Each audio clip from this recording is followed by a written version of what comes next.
세월이 참 빠른 것 같습니다. 벌써 12월 마지막 주가 되었습니다. 한 해 동안 하나님의 은혜가 여러분을 부르신 것을 믿습니까? 오늘 본문에 보니까 너희가 그리스도 안에서 무슨 권면이나 사랑의 무슨 위로나 성령의 무슨 교제나 긍휼이나 자비를 받은 것이 있거든, 그렇게 말하고 있습니다. 아마 한 해를 돌아보시면 하나님의 은혜가 한 해 동안도 나와 우리 가정을 지킨 것을 잘 알게 되실 것입니다. 바울은 좀 더 구체적으로 그리스도 안에서 무슨 권면 받은 것 있느냐, 이 말은 번역에 따라서 약간 다르긴 한데, 그리스도와 연합해서 주님과 하나가 되어서 주님과 교제하면서 주님께 받은 어떤 위로나 권면이 있느냐, 그렇게 말하는 것입니다. 사람이 친구를 잘 사귀어야 된다는 말이 있고, 우리가 자녀들을 자랄 때 제일 염려하는 게 혹시 나쁜 친구를 사귀지 않을까, 그런 생각을 하게 됩니다. 친구를 잘 사귀어야 되죠. 또 나이가 더 들면 결혼하게 되는데 좋은 배우자를 만나는 것이 아마 자녀를 내보낼 때 제일 부모의 마음에 안심이 되는 것이라고 생각합니다. 그런데 하나님의 백성들에게는 하나님께서 예수 그리스도를 가장 좋은 친구요, 또 가장 좋은 배우자로, 우리의 신랑으로 주셨습니다. 그래서 예수 그리스도를 만나서 예수로 말미암아 어떤 위로나 그런 것을 받았느냐, 그렇게 말하는 것입니다. 여러분이 힘들고 어려울 때 주님께서 여러분에게 누구야 힘내라, 그렇게 말씀하시는 것 같은 마음의 음성을 들으셨는지 모르겠습니다. 누구야 내가 너를 여전히 사랑하고 있단다. 누구야 염려하지 말아라. 이 일도 지나갈 것이다. 내가 너와 함께 한다. 그것이 주님께서 우리에게 주시는 위로입니다. 저는 특별히 어머님이 세상을 떠나셨을 때, 어머님이 세상을 떠나서 제가 이제 가장이 되고 동생들을 책임져야 될 때 하나님께서 제게 주시는 위로의 말씀을 들은 적이 있습니다. 그때는 장례를 집에서 치렀기 때문에 손님들이 집에다 오셨는데, 제가 상주로서 손님 맞이하고 있는데 손님들이 다 가고 나면 이제 홀로 남았을 때 동생들은 자고 저 혼자 그 어머님 시신이 있는 방에 혼자 앉아서 울었습니다. 그런데 우는 중에 주님께서 내게 말씀하십니다. 사랑하는 아들아, 울지 마라. 내가 있지 않느냐. 내 아비와 어미는 너를 떠났지만 나는 결코 너를 떠나지 않는다. 그렇게 말씀하십니다. 내가 너의 아버지가 되고 너의 어머니가 되어주겠다. 그렇게 말씀하십니다. 이것이 주님께서 자기 백성에게 주는 위로의 말씀입니다. 아마 여러분도 신앙생활하는 중에 예수 안에서 주님의 사랑으로 말미암은 무슨 위로나 성령께서 마음에 감동을 주셔서 참 하나님이 지금 나와 함께 계시는구나 하는 성령의 교통이나 주님의 긍휼이나 자비나 이런 것을 경험하신 줄로 믿습니다. 그런데 이것을 한마디로 하면 뭐겠습니까? 바울이 그리스도 안에 무슨 권면이나 사랑의 무슨 위로나 성령의 무슨 교제나 긍휼이나 자비나 이 다 합하면 결국은 구원받았거든 하는 말입니다. 너희가 예수 믿어서 구원받았느냐, 그 말입니다. 왜냐하면 구원 안에 이 모든 것이 포함되어 있기 때문입니다. 예수님께서 우리를 구원한다 할 때 그것은 하나님이 세상을 이처럼 사랑하사 나를 사랑하셔서 나를 구원하신 것입니다. 여러분 구원 받으셨습니까? 예수 안에서 여러분이 예수 안에서 구원 받았느냐? 구원 받았으면 구원받은 백성으로 주님의 사랑을 받았고, 구원받은 백성으로 하나님의 위로를 받았고, 구원받은 백성으로 성령 안에 감화 감동과 교통이 있었느냐, 그걸 묻는 것입니다. 왜요? 4절 연결됩니다. 받았거든. 4절 각각 자기 일을 돌볼 뿐더러 또한 각각 다른 사람들의 일을 돌보아라, 그렇게 말씀하고 있습니다. 이게 참 놀라운 것이에요. 우리가 교회 왜 나오느냐? 예수 믿고 구원받기 위해서 나옵니다. 그렇게 대답하면 그것은 틀린 말은 아니지만 그것은 초보자의 말입니다. 왜냐하면 예수 믿고 구원받는 것은 끝이 아니라 시작이기 때문에 그렇습니다. 하나님의 백성들에게 구원은 처음 예수 믿을 때부터 바로 주어지는 것입니다. 많은 다른 종교들은 그 종교를 신봉하고 그 종교를 믿고 수고하고 또 힘쓰고 애쓰면 평생을 잘 노력하면 마지막에 혹시 구원받을는지 모른다, 그렇게 말합니다. 그러나 성경은 누구든지 예수 믿으면 예수 믿는 순간에 바로 구원받는다고 말합니다. 그 구원받은 증거로 예수 안에서 그리스도 안에서 무슨 구원면이나 사랑의 무슨 위로나 하나님의 인도하심이나 하나님의 도우심을 각양각색의 모양으로 경험하게 되는 것입니다. 바울 사도는 너희가 구원받았다면 이제 그 구원이 끝이 아니라 출발인 것을 기억하라, 그렇게 말합니다. 왜요? 구원받았으면 이제는 구원받은 하나님의 백성답게 자기 일을 돌볼 뿐더러 또한 각각 다른 사람의 일을 돌아보라, 그렇게 말합니다. 이게 무슨 말입니까? 구원받은 하나님의 백성이 자기 일에만 함몰되어 있고 자기 일만 돌보는 것은 어린아이와 같다, 그 말입니다. 우리가 가난하고 어렵고 먹는 것이 힘들 때는 어떻게 하든지 가족들 먹이 살리기 위해서 모든 것을 다 힘을 쓰고 어떻게 하든지 한 끼 때우는 것이 목표였을 수 있습니다. 그런데 이제 경제가 나아지고 먹고 살만하게 되었습니다. 그런데도 여전히 먹는 것 때문에 허덕허덕하고 어디 먹을 것이 있으면 정신을 못 차리고 그러면 옆에서 핀잔이 들어옵니다. 아니, 먹고 살만하지 않으세요? 왜 아직까지 그러세요? 그렇게 합니다. 우리가 어릴 때만 해도 무슨 교회에서 무슨 파티나 무슨 모임하면 먹을 게 나오면 애들이 정신없이 그냥 자기 먼저 집어가려고 그렇게 난리를 했습니다. 요즘 그렇게 하지 않습니다. 왜? 먹고 살만하니까. 좀 더 우아하게, 좀 더 분위기 있게, 그리고 즐겁게. 그렇게. 아니, 우리가 밥 먹는 게 무슨 먹자고 모이는 모임입니까? 대화하고 교제하기 위해서 모이는 거 아니겠어요? 이게 벌써 형편이 달라진 것이죠. 우리가 예수 믿는 것이 왜 예수 믿습니까? 구원받기 위해서 믿습니까? 아닙니다.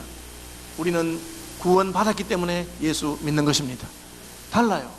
하나님께서 이미 내가 너를 구원했다, 이미 내가 너를 사랑한다, 너 내 아들이다. 그러니까 이제는 하나님의 자녀답게 좀 잘 살면 좋겠다. 그게 무슨 말씀입니까? 각각 자기 일을 돌볼 뿐더러 또한 각각 다른 사람들의 일을 돌보라, 그렇게 말씀하십니다. 여기 예수 믿었으니까 자기 일은 돌보지 말아라, 그렇게 말씀하지 않았습니다. 예수님께서는 너희가 남을 사랑하되 자기 자신은 사랑하지 말아라, 그렇게 말씀하지 않습니다. 이웃 사랑하기를 제 몸과 같이 사랑하라, 그렇게 말씀했습니다. 각각 자기 일을 돌볼 뿐더러 남의 일도 돌보라, 그렇게 말했습니다. 그러므로 예수 믿는 사람이 자기 일을 돌보는 것 자체가 나쁜 것은 아닙니다. 그러나 자기의 일만을 돌보고 있다면, 내가 교회 나오고 내가 예수 믿고 내가 충성해서 내가 복받고 내 자녀가 복받고 내 가정만 복받고 모든 관심이 내게만 속해 있으면 그 사람은 구원 안 받은 사람은 아니지만, 그러나 하나님이 기대하시고 원하는 사람은 아닙니다. 하나님께서는 우리가 예수 믿고 구원받아서 그 받은 은혜가 내게서부터 다른 사람에게 흘러 넘치게 되기를 바라는 것입니다. 네가 잘 먹고 잘 사는 것이 목표가 아니라 네가 예수 믿고 하나님의 은혜를 받고 축복을 받아서 건강해지고 부유해지고 높아지거든 너의 그 건강과 부유함과 높아짐으로 다른 사람도 좀 살펴보렴, 그렇게 말씀하시는 것입니다. 여러분, 올 한 해 동안도 하나님의 은혜가 여러분을 붙드시고 이곳까지 오게 하시고 복 주신 줄로 저는 믿습니다. 저는 여러분이 다 구원받은 하나님의 백성인 것을 믿습니다. 왜요? 구원 안 받았으면 이 추운 날씨에 눈 오고 기름 미끄러운데 왜 교회에 오시겠습니까? 구원받았으니까 하나님께서 여러분에게 하나님 앞에 예배할 마음을 주신 줄로 믿습니다. 그런데 구원 속에 포함되어 있는 것을 가만히 생각해 보면 내가 예수 믿고 구원받아서 천국 가는 것뿐 아니라 하나님께서 내게 주신 위로와 하나님께서 내게 주신 사랑과 하나님께서 내게 주신 긍휼과 자비와 교제와 많은 것들이 이 구원 안에 있는 줄로 저는 믿습니다. 여러분, 그런 것을 받으셨습니까? 예, 받았으면 이제는 자기 자신만을 위할 뿐 아니라 다른 사람을 생각하는 분들이 되시기를 바랍니다. 예수 믿어서 내가 잘 되는 것 틀린 것 아닙니다. 예수 믿어서 내 가족이 복받는 것 잘못된 것 아닙니다. 그러나 나만 잘 되고 내 가족만 복되고 내만 하나님 앞에서 구원받기를 바란다면 그것은 아직 간단하게와 같은 신앙입니다. 왜 세상이 예수 믿는 사람들을 싫어하겠습니까? 예수 믿어서 그 받은 은혜와 축복을 세상을 위해서 나누어 주기를 원한다면 누가 예수 믿는 사람 싫어하겠습니까? 예수 믿어서 자기 혼자 구원받고 자기 혼자 복받고 자기 혼자 잘냈다고 그렇게 의시되니까 세상이 기분이 나쁘고 싫어하는 것입니다. 아니, 전 하나 비슷해 보이는데 하는 짓은 전 하나 비슷한데 자기는 구원받았다고 하고 자기는 은혜 받았다고 하면서 세상 사람들은 무시하고 멸시하면서 남을 위해서 섬기진 않으니까 우리가 예수 믿는 것을 세상이 좋아할 이유가 뭐 있겠습니까? 예수 믿어서 은혜를 받았으면 세상 사람들을 대할 때도 사실 나도 너와 조금도 다를 것 없는 죄인이고 너나 나나 다 하나님 앞에서 못난 인생인데 내가 예수 믿고 구원받고 은혜 받아보니까 이렇게 좋았어. 내가 하나님께 받은 사랑 은혜 별것 아니지만 그대에게도 나누어 주고 싶소. 그러면 세상이 예수 믿는 사람 싫어할 이유가 하나도 없습니다. 교회가 들어왔는데 그 교회가 자기들은 하나님의 자녀라 하고 하나님께 복받았다 하고 그러면서 자기들끼리만 좋아하고 자기들끼리만 떠들고 자기들끼리만 하니까 세상이 좋아할 이유가 뭐 있겠습니까? 교회가 와서 우리도 여러분과 똑같은 죄인이요, 여러분보다 더 못난 사람이요, 나는 더 흉악한 죄인 중에 개수했는데 이제는 하나님을 만나고 보니까 너무 좋아서 우리가 받은 사랑 작지만 나누어 드립니다. 여러분, 이게 돈의 많고 작음이 문제가 아닙니다. 저는 전에 섬기던 교회에서 교회 경상비의 20%를 구제해 본 적이 있습니다. 그런데 돈이 문제가 아니에요. 진짜 구제를 잘 하시는 그 구제부 팀장 권사님 계셨는데 이분은 한 집에 3만 원 후원해요. 3만 원이 뭐 큰 돈도 아니잖아요. 그런데 태도가 너무너무 겸손해요. 어려운 집에 가서 직접 들어가면서 이렇게 갑니다. 이렇게 가서, 누구야, 아비 없는데 그냥 여자 혼자서 자식 키운다고 너무 힘들지 않냐?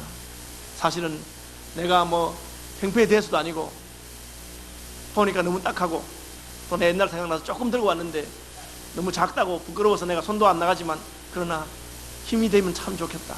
나도 어려운 시절을 많이 보냈는데 참 그렇게 진짜 자기를 낮추고 겸손하게 그렇게 좋은 옷도 안 입고 가시더라고.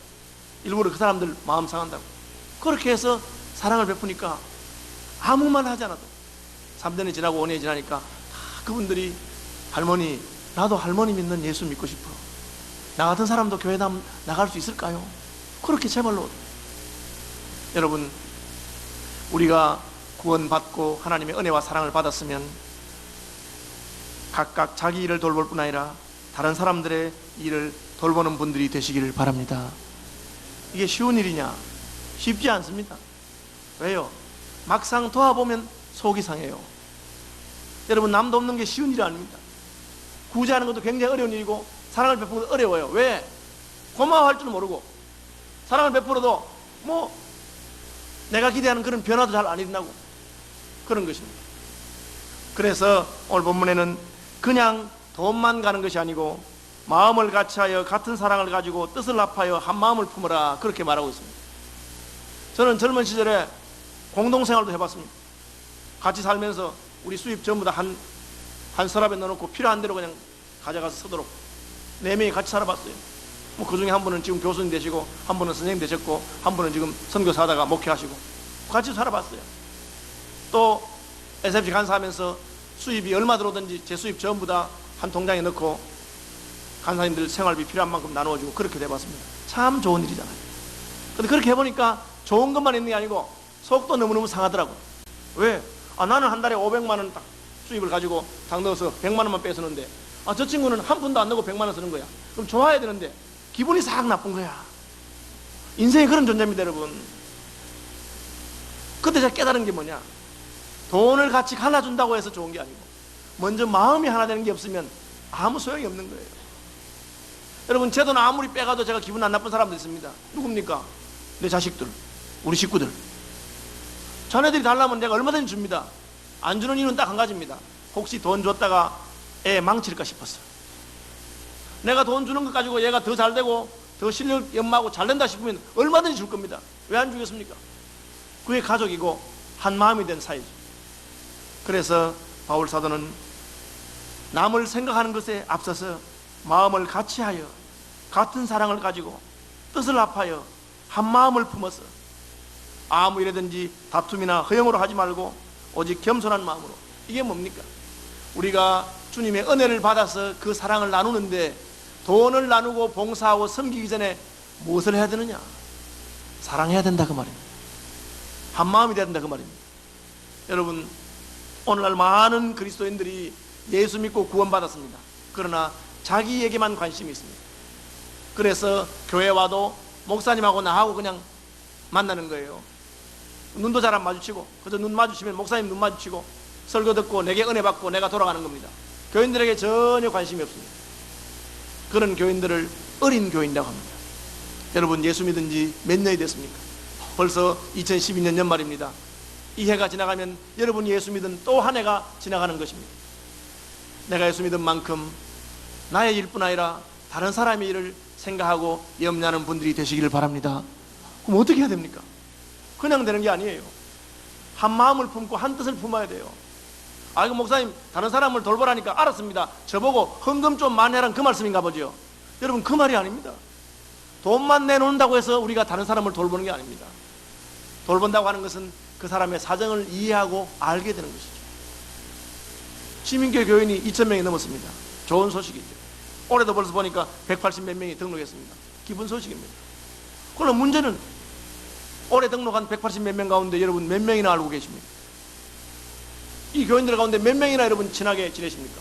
아, 저 친한 사람 많아요. 왜요? 시민교회 나온 지 20년, 30년 됐으니까 옛날부터 알던 그 사람들 친한 것, 그거로는 부족하다 그 말이에요. 아이고 그래도 제가 헌금 많이 하고 충성해서 교회가 잘 돌아가도록 하지 않습니까? 여러분 그것만으로는 부족한 것입니다. 주님께서는 우리가 한 마음과 한 뜻이 되기를 바랍니다. 서로 사랑하는 존재가 되기를 바랍니다. 어떻게 해야 그렇게 할 수 있습니까? 그러려면 마음을 열어야죠. 여러분, 목사님 제 짐이 한 짐이고 우리 식구들만 생각해도 골치가 아파 죽겠는데 그것 때문에 제가 교회에 왔는데 내가 무슨 다른 사람한테 마음 열 시간이 어디 있습니까? 그러나 그렇지 않은 것을 아시길 바랍니다. 여러분이 자기의 고민이 아니라 다른 사람의 문제와 고민에 마음을 열기 시작하면 여러분의 고민은 주님께서 해결하는 줄로 저는 믿습니다. 그것이 믿음의 신비입니다. 그것이 하나님의 은혜의 신비입니다. 하나님의 은혜가 여러분을 구원하신 것처럼 이제 하나님의 은혜가 여러분의 삶을 놀랍게 축복하시기를 바라십니까? 그러면 내 자신의 문제에서 허우적거리면서 빠져나오지 못하는 그런 사람이 되지 마시고 형제의 문제, 다른 사람의 문제에 한번 귀를 기울여 보시기를 바랍니다. 그것이 교사의 축복이요, 그것이 순장의 축복이요, 그것이 직분자의 축복이 되는 것입니다. 바울 사도는 주님께 무슨 은혜 받은 게 있느냐? 그러면 그 은혜를 가지고 자기 일만 생각하지 말고 다른 사람을 한번 돌아보시오. 어떻게 돌아볼 수 있습니까? 한 마음을 품으시오. 어떻게 한 마음을 품습니까? 대화를 해야죠. 그 사람 앞에 마음을 열고 한번 이야기해 보시기 바랍니다. 그저 세상 사람들이 다 아는 그런 이야기 말고 진짜 여러분의 마음속에 있는 이야기, 믿음의 이야기, 여러분이 고민하는 것, 그런 것을 나눔으로 교회 안에 믿음의 동지들이 많이 생겨나게 되시기를 바랍니다. 새해에는 제가 오죽했으면 순장님들 세워놓고 마음에 드는 순장님한테 가서 그 순 편성하라고 그렇게 말했겠어요. 그저 순이 모여도 하는 이야기가 그저 그냥 피상적인 이야기, 세상 사람들 인사하는 이야기 그런 거 하지 말고 이제는 좀 여러분 마음속에 있는 깊은 고민도 나누고 참 저 순장님 내가 믿을 만한 분인데 저 순장님에게 내 기도 제목도 나누고 그래서 한 마음이 되시기를 바랍니다. 그러면 그때부터 놀라운 교제가 일어납니다. 마음을 여는 것이 쉽겠습니까? 쉽지 않습니다. 왜냐하면 사람 마음이라는 게 생각이 다 다르기 때문에 마음과 마음이 만나서 하나 되기보다는 마음과 마음이 부딪혀서 싸우기 쉬운 것이 인생입니다. 저는 이번 대통령 선거를 보면서 굉장히 마음이 아팠습니다. 왜냐하면 전 국민이 절반도 쫙 갈라지는 것 같은 그런 느낌이 들었어요. 52대 48 아닙니까? 그러면서 서로 생각이 다르구나, 젊은 사람과 늙은 사람 생각이 다르구나, 동쪽과 서쪽의 생각이 다르구나 그러면 되는데 생각이 다르면 상대방을 그냥 아주 몹쓸 사람인 것처럼 아주 나쁜 놈인 것처럼 그렇게 서로 미워하는 지경에 이르렀습니다. 왜 그럴까요? 그것이 사람입니다. 사람은 마음이 다르고 생각이 다르면 좋아할 수 없는 것이 인생입니다. 그래서 오늘 본문에는 너희가 한 마음이 되고 한 사랑이 되고 나 자신이 아니라 다른 사람을 이해하고 돌보려면 예수 그리스도의 마음을 품으라 그렇게 말하고 있습니다. 여러분 한번 따라 합시다. 내 마음으로 안 됩니다. 내 마음으로 안 되는 거예요. 내 마음 나도 모르고 내 마음으로 안 되는 거예요.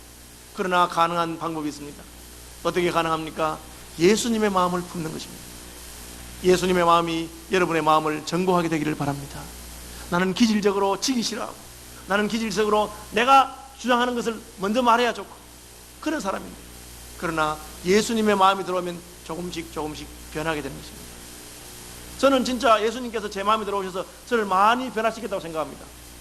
저는 기질적으로 지는 것을 너무너무 싫어하고 저는 기질적으로 하고 싶다가도 남이 하라면 하기 싫고 그냥 그런 사람이에요.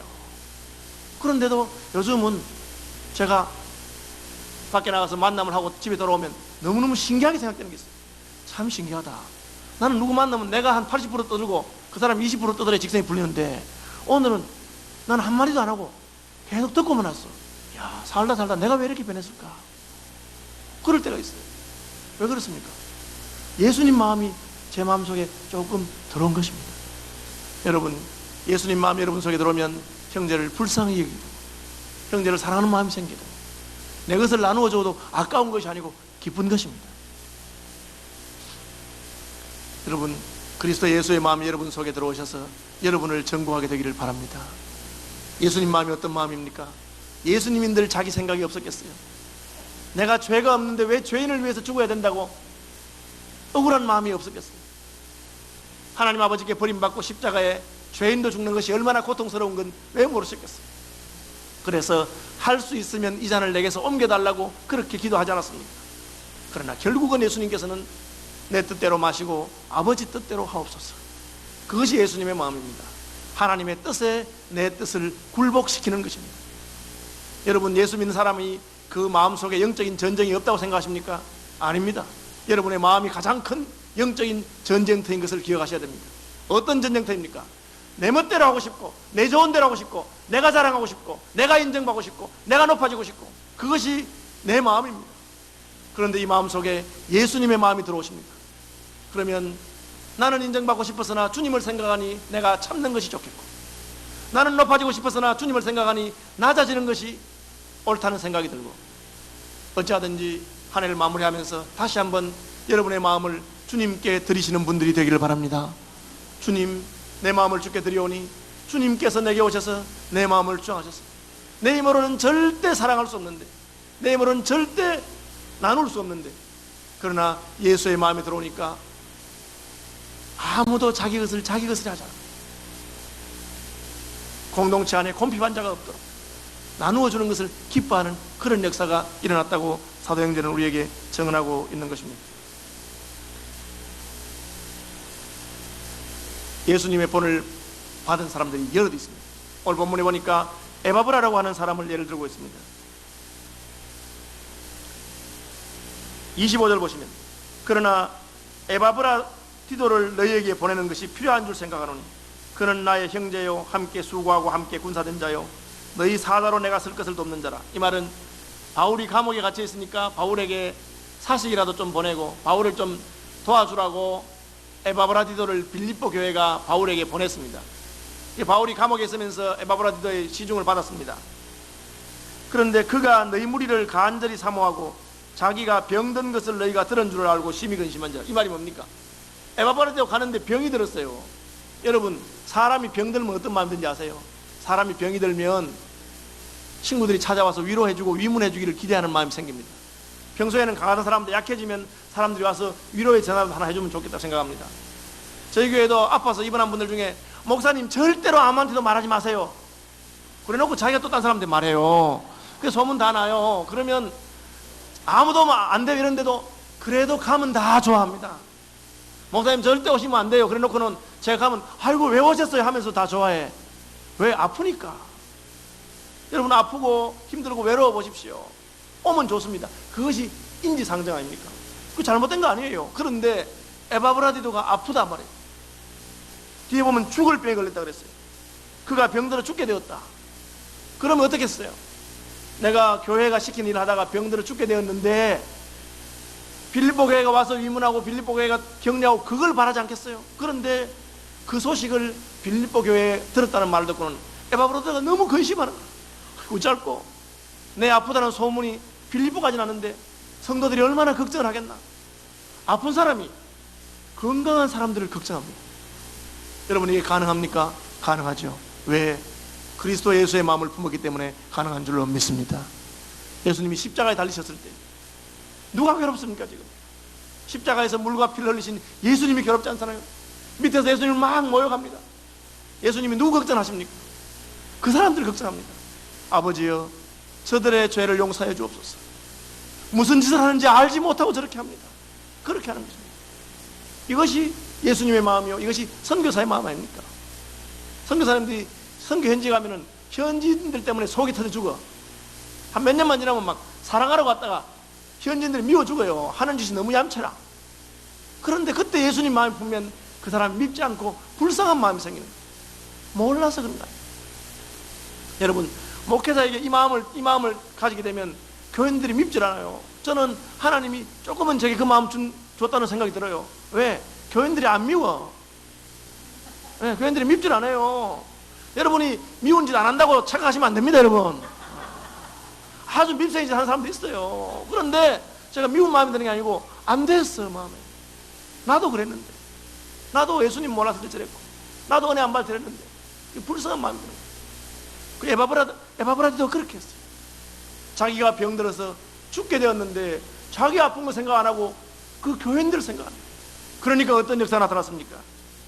그가 병들어 죽게 되었으나 하나님이 그를 긍휼히 여기셨다. 왜요? 긍휼히 여기는 자는 복이 있나니 그가 긍휼히 여김을 받을 것이라 했거든. 자기가 아픈데 남이 나를 긍휼히 여기달라 한 게 아니고 아픈 사람이 다른 사람을 불쌍히 여긴 거예요. 그러니까 하나님께서 에바브라디도를 긍휼히 여기사 치료한 줄로 믿습니다, 여러분. 이게 놀라운 기적의 역사예요. 주님께서 우리 보고 너 예수 믿고 구원받고 복 받았으니까 남 좀 도와라. 주님께서 왜 그렇게 말씀하십니까? 하나님이 날 구원해줬으니까 하나님이 우리에게 뭐 본전 찾으려고 그렇게 하시는 거예요? 하나님이 우리에게 부려먹으려고 그렇게 하시는 게 그런 겁니까? 아닙니다. 왜? 그렇게 사는 것이 더 복된 인생이기 때문에 그렇습니다. 예수님이 그렇게 살았잖아요. 그 결과가 무엇입니까? 하나님께서 예수님을 지극히 높이셨다. 그렇죠? 이러므로 9절 하나님이 그를 지극히 높이사 모든 이름 위에 뛰어난 이름을 주사 하늘에 있는 자들과 땅에 있는 자들과 땅 아래에 있는 자들로 모든 무릎을 예수의 이름에 꿇게 하시고 모든 입으로 예수 그리스도를 주라 시인하여 하나님 아버지께 영광을 돌리게 하셨나이다. 이게 무슨 말입니까? 예수님이 자기를 낮추시고 사람이 되시고 십자가에 죽으시고 종의 모양을 취하시고 우리 위해서 온전히 순종하니까 하나님께서 그를 지극히 높이셨다고 말하고 있습니다. 바울 사도가 저와 여러분에게 은혜 좀 안 받았습니까? 은혜 받으셨잖아요. 하나님의 사랑 받으셨잖아요. 축복 안 받았습니까? 물질 축복도 받았고 가정의 축복도 받았고 축복받지 않았습니까? 그러면 하나님의 교회를 위해서, 형제를 위해서, 주님 위해서 서십시오. 그러면 어떻게 됩니까? 그러면 주님께서 더 큰 위로와 복을 주는 줄로 저는 믿습니다. 여러분이 축복받은 데서 멈추어 있으면 하나님의 은혜가 거기서 멈춥니다. 그러나 내가 받은 축복을 감사해서 하나님의 나라와 그 영광을 위해서 다 퍼주고 나눠주면 나는 아무것도 없을 것 같지만 위로부터 폭포수와 같은 새로운 은혜와 축복이 임할 줄로 저는 믿습니다. 그것이 바울이 오늘 우리에게 권면하는 것입니다. 여러분, 구원받지 않았습니다. 구원의 자리에서 멈추어 서 있는 분이 아니라 구원 그 이후에 주께 받은 구원과 주께 받은 은혜와 주께 받은 사랑을 형제들에게 나누어주는 분이 되기를 바랍니다. 그냥 돈만 내란 말이 절대 아닙니다, 여러분. 마음을 같이 해서 나이가 들어갈수록 한 명이라도 더 사랑하는 분들이 되기를 바랍니다. 그러기 위해서는 사람을 만나야 돼요. 여러분, 지금 한국 문화의 문제가 뭐냐면은 서열을 따지기 좋아하고 이런 자기 소속 따지고 출신 따지고 하니까 나이가 들면 친구 사귀기가 얼마나 힘든지 몰라. 여러분, 이거 뼈저리게 생각하고 내가 50이 되고 60이 되고 70이 되면 더 삭삭하고 더 부드러운 사람이 되어서 나이가 들어도 새롭게 사람을 사귀고 새로운 교인을 친구로 삼고 더 사랑해주고 그렇게 힘쓰고 애쓰고 노력하는 분이 되시길 바랍니다. 그게 마음을 같이 하고 뜻을 같이 하고 하나가 되는 거예요. 편하게 해야 얘 친구가 편하고 편하게 해야 오래 사귄 사람이 편하지. 밥도 그 사람하고 먹으면 더 편하지. 그러나 그렇게 해서는 나는 점점 쪼그라들 겁니다. 왜? 친구들 하나 둘 세상 떠나잖아요. 나중에는 혼자 남을 겁니다.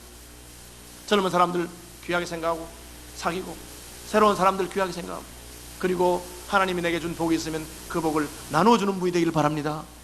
뭐 돈만이 아니에요, 여러분. 여러분의 인생 경험, 여러분의 기도 생활, 여러분이 하나님께 받은 은사 무엇이든지 다 나눠줄 수 있습니다. 그걸 나눠주기 시작하면 그때부터 천국이 이 땅에 임하는 것입니다. 왜? 하나님께서 축복하시기 때문에.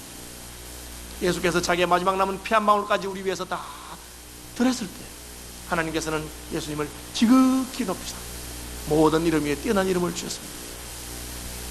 왜 이 말씀을 바울 사도가 넣었을까요? 너희가 구원받아서 남을 위해 사는 것이 옳을 뿐 아니라 그것이 더 복된 길이다. 그렇게 하는 것이 옳을 뿐 아니라 그렇게 하는 것이 훨씬 더 유익하다. 믿음으로 받으시기를 바랍니다. 존귀하신 주님, 은혜를 감사합니다.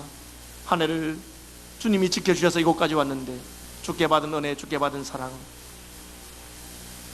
놓치지 말고 베풀며 나누어주며 더 큰 은혜의 폭포 속으로 들어가게 하여 주옵소서. 예수님의 이름으로 감사기도 합니다. 아멘. 찬송하겠습니다.